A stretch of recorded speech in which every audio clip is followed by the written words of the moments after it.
का? प्रसाद खाण्याकरता.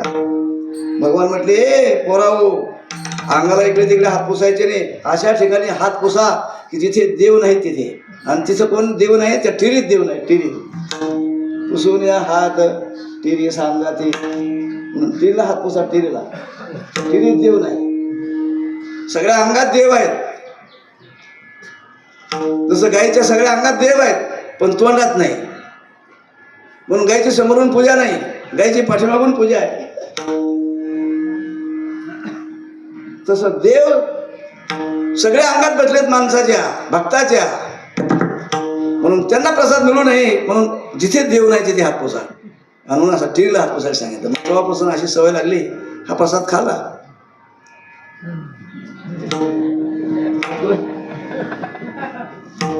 टिरीला हात पुसतो. मग कोणी असो, बाई असो, पुरुष असो, कोणी असो, प्रसाद खाल्ला की हा टिरीला पुसतो. तेव्हापासून अशी सवय लागली. तर अशा पद्धतीने भगवंताने देवाच्या बापाला प्रसाद मिळू दिला नाही. ब्राह्मणाला का थोडा अभिमान होता. त्यांनी स्वतंत्र यज्ञ केला होता. ते वृंदावनामध्ये कृष्णाचा भाग त्यात ठेवला नाही. सगळ्या देवदेवतेचा भाग ठेवला पण कृष्णाचा भाग नाही. पण कृष्ण हा ब्राह्मणाचा भक्त, ब्राह्मणाकरता त्यांनी अवतार घेतलेला.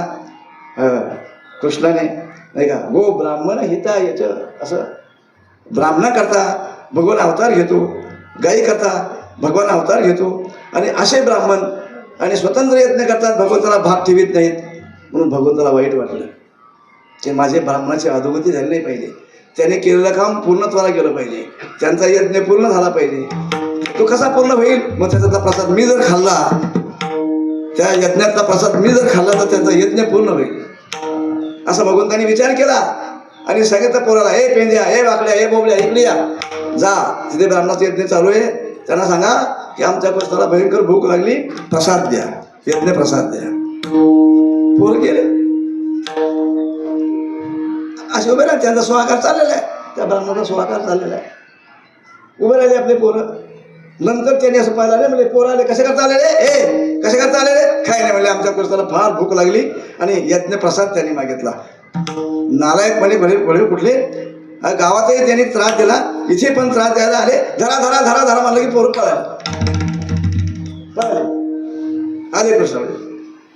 कृष्ण नाही दिला प्रसाद त्याने. बरं तुम्ही असं करा, मागच्या दाराने त्यांच्या त्या ब्राह्मण पत्नी आहेत ना, तिकडे जा, त्या नक्की प्रसाद देते.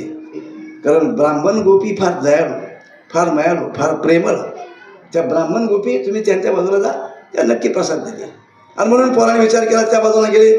मग काय म्हणतात, त्या ब्राह्मण गोपीची सगळी धार लागली कृष्णाकडे, कृष्णाला जेवण घेऊन निघाल्या सगळ्या.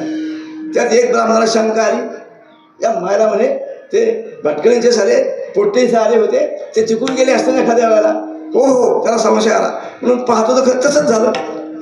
सगळ्या बाया तिकडे चालल्या. त्याची बायको सुद्धा गडबड करते, निघालेली आहे, ताट भरलेले आहे, निघालेली आहे. तो मला पुढे चालले का? अगं पुढे चालले तू? अहो म्हणले, मी कृष्णाला जेवण घेऊन चालले. हा, जायचं नाही म्हटले. नाराय कुठली? हा, काही लाज वाटते? हा, ती म्हणे का? अहो त्याला भूक लागली, त्याला जेवण नेते. ते काही भूक काही नाही, तो गवळ्याचा पोर, चोर आहे, जार आहे, अशा प्रकारचा असताना नालायक आहे, आणि त्याला तू जेवण घेऊन चालले? नाही जायचं नाही. दोघांचं भांडण सुरू झालं. करायचं भांडण करता करता तो म्हणला, हे पा, जास्त बोलू नको, तुझा देह तुझ्या बापाने माझ्या स्वाधीन केलेला आहे, नाही का? तुझा देह तुझ्या बापाने माझ्या स्वाधीन केलेला, त्या देहाचा मालक मी आहे. मग ते पहिला बसली बाई, खरं आहे. मग त्याने धरली बायको, खांबाला बांधली. या माईला म्हणे, माटकळींचा तिकडे जाते, ब्राह्मण कृष्णाकडे जाते, जाऊ दे ना, खांबाला बांधली बायको. आणि गेला यज्ञमंडपात. ओ दत्तपंत, ओ वामनपंत, ओ केशवपंत, ओ तुमच्या बायका सगळ्या कृष्णाकडे गेल्या. हा, पठ्ठ्याने बांधून टाकली बायको. काय? हो म्हटले. आले सगळे ब्राह्मण पाहतात तर तिची बायको खांबाला बांधलेली आहे. खांबाला बांधली बायको. हे जवळ आले सगळे, असे पाहू लागले त्या बाईला. तर ती खांबाला बांधली होती, ती मेली. खांबाला तुझा देह आहे ना, हे तुझ्या स्वाधीन. तिला देह त्याला अर्पण केला आणि जीवानेशी परमात्म्याला जाऊन मिळाली. जीवाने परमात्म्याला जाऊन मिळाली ती गोपी, ती ब्राह्मण गोपी, आणि भगवत रूप झाली. खूप आनंद त्याला मिळाला. आणि अशा पद्धतीचे भगवंताला त्याने जीव घातलं. त्या गोपीने भगवंताला जीव घातलं, ब्राह्मण गोपीने, आणि मग ब्राह्मणाचा अभिमान गलित झाला. अशा पद्धतीने भगवंताने ब्राह्मणाचा अभिमान गलित करून त्यांचा यज्ञ सफल होईल असं केलं. मग त्यांचा यज्ञ सफल झाला. त्या भागामध्ये यमुनेच्या डोहामध्ये कार्यासर्प होता, त्याचंही मर्दन केलं. आणि ते 20 प्रासून घे, 20 पिऊन घे आणि चार बाहेर हो, इथून थांबू नको. आणि म्हणून तो कार्यासर्प सुद्धा कुटुंबानिशी बाहेर काढून जा, म्हणजे समुद्रात जाऊन राहा, इथे तुला जागा नाही.